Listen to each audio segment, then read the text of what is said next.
Bir adam da Tahran'dan cesaret edip bana demez ki gel birleşelim. Onu diyemez. Kimse de cesaret edip diyemez. Rusya'dan da bir adam cesaret edip bana diyemez ki ben gel seninle bir yerde Haydar Aliyev'in aleyhine gidelim. Ben gitmem. Onu da diyemezler. Çünkü biliyorlar ki Rusya bana ne desin? Ben Rusya'nın ordusunu kovalıyorum burada. Beni ne yiyor o? Tahran beni ne yiyecek? Sonradan yazdılar ki Tahran'dan da güyle adamlar gelmiş. Benimle konuşmuş Haydar Aliyev'in aleyhine.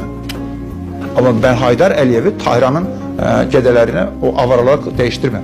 Ben yani Haydar Aliyev'i onların eline hiç görmem. Hürmetli hamvətənlər, böyük kədər hissi ilə bildirirəm ki, bugün uzun süren xəstəlikdən sonra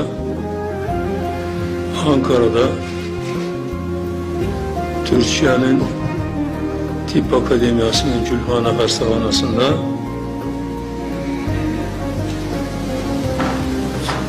geçmiş Azərbaycan Prezidenti Xalq Cəbhəsi Partiyasının sədri Əbülfəz Elçi bəy vəfat etmiştir.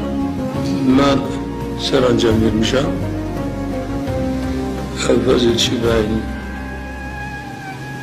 fəxri xiyabanda dəfn olunması haqqında və